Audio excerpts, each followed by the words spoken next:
सास बहू की नुस्खे। रीना ने कुछ दिन पहले ही एक बहुत ही प्यारे बेटे को जन्म दिया है। उसका नाम मयंक रखा है। हर माँ की तरह वो भी उसे बहुत प्यार करती है। दिन रात जाग कर उसका पालन पोषण करती है। रीना की सास मधु भी मयंक से बहुत प्यार करती है। लेकिन मधु पुराने जमाने की है, तो वो हमेशा अपनी बहू को टोकती रहती। इस वजह से दोनों सास बहू में बिल्कुल भी नहीं बनती।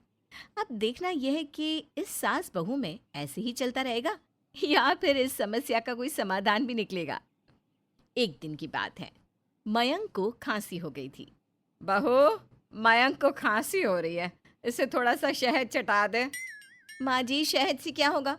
मैंने डॉक्टर से बात कर ली है, उन्होंने दवाई दी है, खांसी ठीक हो जाएगी। बहू, तुम्हारे तो अजब ही निराले चौचले हैं। हमने तो चार चार बच्चे पाल लिए, कभी किसी डॉक्टर को नहीं दिखाया। तुम तो जरा जरा सी बातों पर डॉक्टर के पास भागती हो।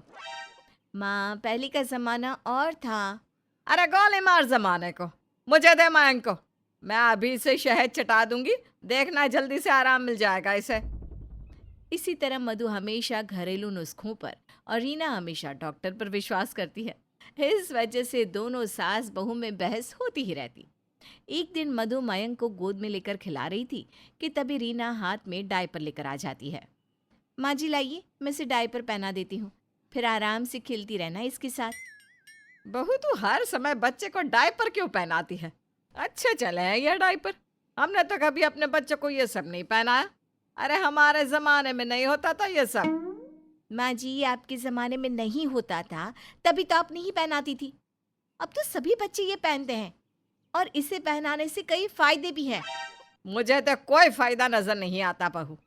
एक काम कर, छोड़ इसे यहीं रख दे। जब तक ये मेरे पास है ये डायपर नहीं पहनेगा। और कोशिश कर बहू कि बच्चे को कम से कम डायपर पहनाया जाए। रीना डायपर वहीं रखकर चली जाती है। शाम को रीना का पति नितिन घर आता है तो रीना उससे कहती है, सुनिए जी, जब से मयंक हमारी जिंदगी में आया है, आपकी माँ का बर्ताव बहुत अजीब हो गया है। अब क्या किया मेरी माँ ने? अरे, जब भी मयंक को कुछ होता है या उसकी तबीयत खराब होती है तो डॉक्टर के पास जाने ही नहीं देती। कहती है ऐसे ही ठीक हो जाएगा। तो तुम समझा दिया करो ना माँ को। आपकी माँ जिस दिन मेरी बात समझ लेंगी ना, उस दिन सूरज पश्चिम से निकलेगा। अरे तो तुम माँ की बात समझ लिया करो, क्या पता माँ सही बोल रही हो। आखिर माँ ने हम चारों भाई बहनों को भी तो पाला है। हाँ, बस यही सुनना था मुझे आपसे। दोनों माँ बेटे एक जैसे हो। वो भी हर समय यही बोलती है, मैंने चार चार बच्चे पाले। ये सुनकर नितिन हंसने लगा और अपनी माँ के पास चला गया। उसकी माँ मयंक को गोद में लेकर बैठी थी। माँ, मैं सुबह से अब आया हूँ, अब मेरे बेटे को मुझे दे दो, मैं भी थोड़ी देर इसके साथ खेलना चाहता हूँ। लेना बेटा, मैंने कब मना किया। लेकिन बेटा तू अपनी बीवी को थोड़ा समझा दे, बात बात पर मयंक को डॉक्टर के पास लेकर ना भागा करे। माँ, रीना माँ है इसकी, और डॉक्टर गलत सलाह नहीं देंगे। आप भी ना। तू भी अपनी बीवी की भाषा बोलने लगा। बेटा, मुझे तुझसे ये उम्मीद नहीं थी। मैं कैसी बात कर रही हूँ? मैं किसी की भाषा नहीं बोल रहा, जो मयंक के लिए सही है बस वही बोल रहा हूँ। अच्छा, तो डॉक्टर के पास जाना मयंक के लिए सही है। ठीक है बेटा, अभी इसे उस नन्ही सी जान को दवाइयों की आदत डाल दो, ताकि वो बड़ा होकर हम सब की तरह दवाई पर ही जिंदा रहे। माँ, मेरा वो मतलब नहीं है, आप कहाँ की बात कहाँ ले जा रही हो? बेचारा नितिन, जिसको भी समझाता वो उल्टा उसे ही सुना देता है। लेकिन मधु और रीना दोनों ही अपनी अपनी बात पर अड़ी रहती हैं। बच्चे को पालने का दोनों का ही तरीका अलग अलग था, जिस वजह से दोनों में ही बहस होती रहती है। एक दिन मधु मयंक को दाल का पानी पिला रही होती है। रीना को ये देखकर बहुत गुस्सा आता है। माँ जी, ये क्या कर रही हो आप? आंखों का इलाज करवा ले बहू, देख नहीं रहा दाल का पानी पिला रही हूँ। माँ जी, मयंक अभी बस 4 महीने का है, आप इतने छोटे से बच्चे को दाल का पानी या इस तरह की कोई चीज नहीं खिला सकती हो। कम से कम इसे 6 महीने का तो होने दो। बहू, तुझसे किसने कहा कि 6 महीने के बाद ही बच्चे को ये सब खिलाना चाहिए?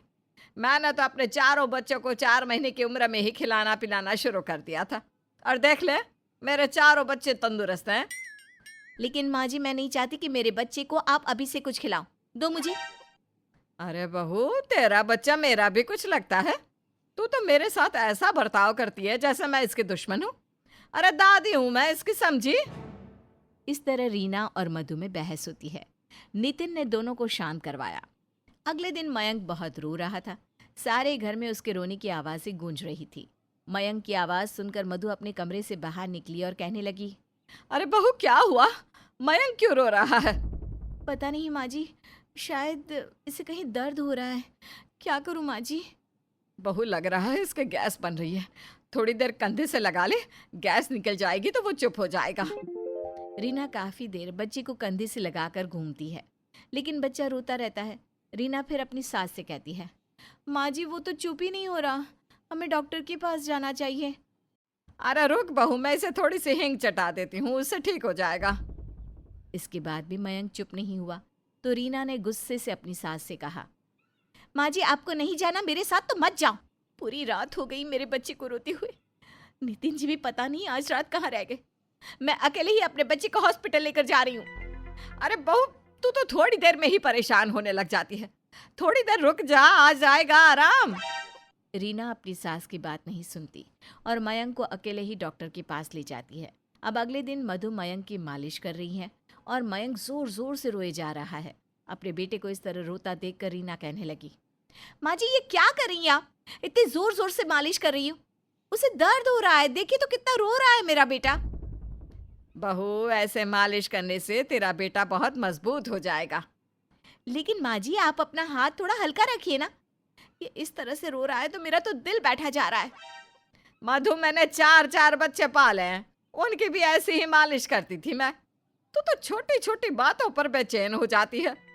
माँ जी पता नहीं आपने कैसे पाले हैं अपने बच्चों को, लेकिन मैं ऐसे नहीं पाल सकती। अब मुझे दो मेरे बेटे को। बहू, कैसे क्या पाले हैं? जैसे सब पालते हैं वैसे ही पाला है। और तुम आजकल की लड़कियां मुझे सिखाओगी कि बच्चे कैसे पालते हैं? माँ जी बाद में पाल लेना, जैसे पालना है। मैं अभी अपने बच्चे को लेकर जा रही हूँ। रीना जैसे ही बच्चे को लेकर जाती है वैसे ही वहां नितिन आ जाता है। मधु नितिन से कहती है, देख बेटा, तेरी बीवी मयंक को मेरे हाथों में से छीन कर ले गई। क्यों माँ, उसने ऐसा क्यों किया? अरे बेटा, मैं उसकी मालिश कर रही थी, वो रोने लगा, बस इतनी सी बात थी। अब दुखी मत हो माँ, मैं अभी बात करता हूँ। रीना, रीना यहाँ आओ। तो क्यों इतनी जोर जोर से चिल्ला रहे हो? मैंने अभी मयंक को सुलाया है, उठ जाएगा वो। बहू, तूने क्यों सुला दिया? मालिश करने के बाद नहलाते हैं बच्चे को। माँ जी आपने बेचारे को इतना रुलाया कि वो मेरी गोद में आते ही सो गया, रोते रोते थक गया शायद। अरे बच्चे तो एक पल में हंसते हैं तो दूसरे पल में रोने लग जाते हैं। इसका मतलब ये नहीं कि तू उसके रोने का सारा इल्जाम मुझ पर लगाएगी। माँ, मैं बात कर रहा हूँ ना रीना से, अब क्यों बोल रही हो? चुप हो जाओ ना माँ। अरे चुप कर, मुझे बात करने दे इससे। मैं पूछ ही लूं ये चाहती क्या है। रीना, तुम ही चुप हो जाओ, माँ गुस्से में है अभी। आप अलग हट जाइए, आज इस बात का फैसला हो ही जाए। हर रोज की किटकिट से अच्छा तो एक ही बार में बात को खत्म कर दो। रीना और मधु में घमासान लड़ाई शुरू हो गई। नितिन ने दोनों को चुप कराने की बहुत कोशिश की, लेकिन दोनों चुप होने का नाम ही नहीं ले रही है। बेचारा नितिन एक तरफ सर पर हाथ रखकर खड़ा है और घर में जिसके पीछे संग्राम छिड़ा था वो मयंक तो आराम से सो रहा है। हमारे प्यारे दर्शकों, अब आप हमें कमेंट करके बताओ कि मधु और रीना में से कौन सही है।